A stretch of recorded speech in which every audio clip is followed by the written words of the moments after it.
नमस्कार दोस्तों, एक बार फिर से स्वागत है हमारे यूट्यूब चैनल जीएस वाइब्स में। आज हम लोग देखेंगे सीटेट 2018 में पूछा गया क्वेश्चन बैंक से सिद्धांत। आज हम लोग देखेंगे बाल विकास एवं शिक्षा शास्त्र से संबंधित सभी क्वेश्चन। इसमें 30 क्वेश्चन कुल देखेंगे जो 2018 में पूछा गया था। नवंबर 2018 में पूछा गया था। तो पहला क्वेश्चन है, तो हमारे YouTube चैनल को सब्सक्राइब और अधिक से अधिक शेयर कर दें एक बार। तो पहला क्वेश्चन हम लोग देखते हैं, कोहलर यह सिद्धांत करना चाहता है कि क्या सिखाना चाहता है। तो कोहलर का सिद्धांत संज्ञात्मक संज्ञान से संबंधित है। आपका एक का सी आंसर हो जाएगा। अब दूसरा नंबर क्वेश्चन की बात करें। दूसरा नंबर क्वेश्चन है आपका कि किसी भी नई भाषा को सिखाने के लिए कहाँ से प्रारंभ किया जाना चाहिए। पहला ऑप्शन आपका अक्षर से, शब्द के मध्य साहचर्य से, वाक्य के निर्माण से, शब्दों के निर्माण से, उपरोक्त में से कोई नहीं। तो आपका ये नंबर आंसर हो जाएगा अक्षर और शब्दों के साहचर्य से।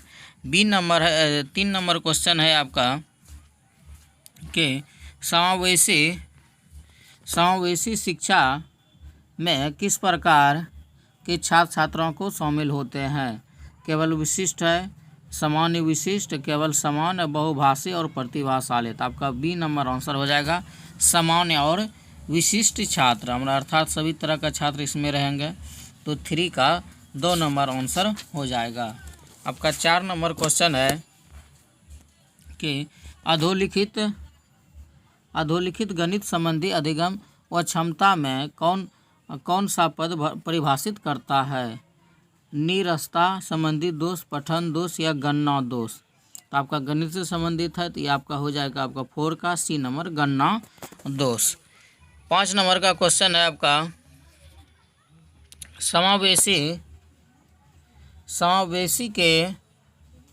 समावेशी की सफलता के लिए आवश्यक है क्षमता, निर्माण का अभाव, अभिभावकों की भागीदारी का न होना, अलगाव या संवेदनशीलता। आपका 5 का आंसर हो जाएगा डी नंबर संवेदनशीलता। 5 का डी नंबर आंसर हो जाएगा। तो समावेशी की सफलता के लिए संवेदनशीलता होनी चाहिए। अगला क्वेश्चन देखिए। तो अगला क्वेश्चन है 6 नंबर क्वेश्चन है, निम्न में से कौन सा संवेग का तत्व नहीं है। तो संवेग का पहला है व्यवहारात्मक, फिर दैहिक है, फिर संज्ञात्मक है, संवेदी है। तो आपका 6 का आंसर हो जाएगा डी नंबर संवेदी। 7 नंबर क्वेश्चन है, संज्ञात्मक क्षेत्र का सही क्रम क्या है। तो संज्ञात्मक का आपका आ जाएगा 4 नंबर, ज्ञान हो जाएगा, अवबोध हो जाएगा, अनुप्रयोग, विश्लेषण, संश्लेषण और मूल्यांकन। तो 7 का डी नंबर आंसर हो जाएगा। फिर 8 नंबर क्वेश्चन है आपका, निम्न में से कौन सी अच्छे शिक्षण की विशेषता नहीं है।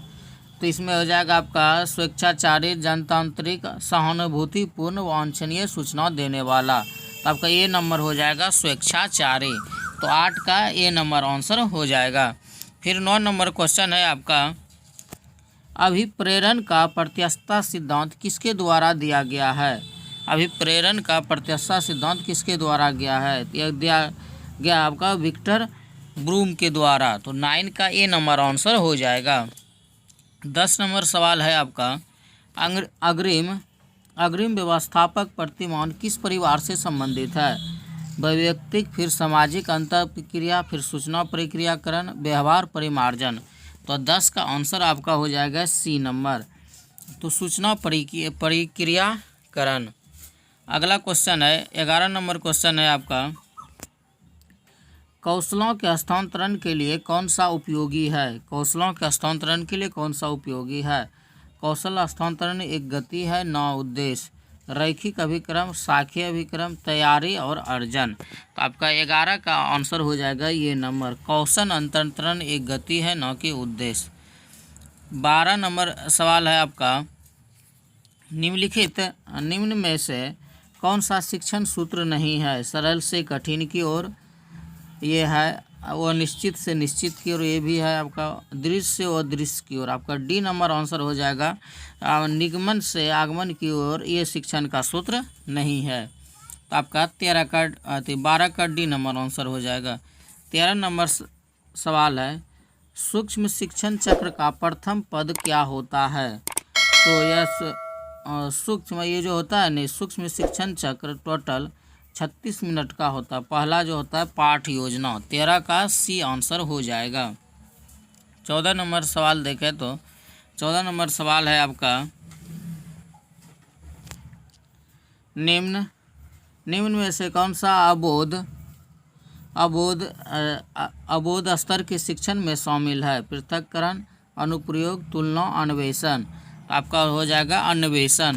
तो 14 का डी नंबर आंसर हो जाएगा। 15 नंबर सवाल है आपका,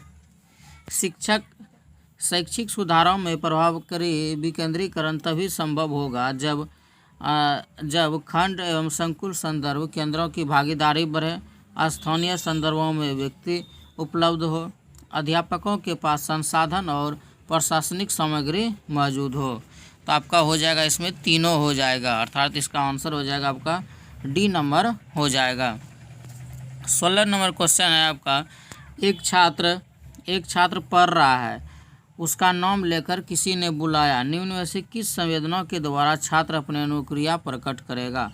तो ध्वनि संवेदना के द्वारा प्रकट करेगा। 16 का सी आंसर हो जाएगा। 17 नंबर सवाल है आपका, पियाजे के सिद्धांत के अनुसार परसंक्रियात्मक अवस्था की अवधि क्या है? तो यह 2 से 7 वर्ष के लिए होता है। 17 का फिर से क्वेश्चन देखें तो 17 का क्वेश्चन हो जाएगा, तो आपका पियाजे का पूछा, तो पियाजे का सिद्धांत 4 स्टेज पाया जाता है। तो पहला आता है 0 से 2, दूसरा आता है 2 से 7। तो दूसरा पूछा गया है, तो आपका हो जाएगा 17 का सी नंबर आंसर। 18 नंबर सवाल है आपका, निम्नलिखित में से कौन से बाद की बाल्यावस्था बौद्धिक विकास की विशेषता नहीं है? पहला है भविष्य की योजना, सूझबूझ, विज्ञान की काल्पनिक कथाओं में अधिक अभिरुचि, बढ़ती हुई तार्किक शक्ति, काल्पनिक भय का अंत। तो 18 का आपका ये नंबर आंसर हो जाएगा, भविष्य की योजना की सूझबूझ। तो 18 का ये नंबर आंसर हो जाएगा। अगला सवाल है, इनमें से मनोवैज्ञानिक भाषा विकास के लिए संबंध है? पावलोव है, बिने है, फिर चोमस्की है, मास्लो है। तो आपका सी नंबर आंसर हो जाएगा। सी नंबर आंसर हो जाएगा आपका चोमस्की। तो भाषा विकास का संबंध चोमस्की से संबंधित है। तो 19 का सी नंबर आंसर हो जाएगा। 20 नंबर सवाल की बात करें तो थॉर्नडाइक ने अपने सिद्धांत को किस शीर्षक से सिद्ध किया? ये जो होगा 20 का आंसर हो जाएगा आपका बी नंबर, अधिगम के प्रयास एवं भूल से, अधिगम के भूल एवं प्रयास से। तो 20 का बी नंबर आंसर हो जाएगा। फिर 21 नंबर क्वेश्चन आपका, गिरोह अवस्था किस वायु वर्ग एवं विलंब विकास से संबंधित है? तो गिरोह वर्ग हो जाएगा आपका गैंग ग्रुप बोला जाता है 8 से 10 वर्ष की अवस्था को। 21 का सी नंबर आंसर हो जाएगा। फिर 22 नंबर सवाल है आपका, पियाजे के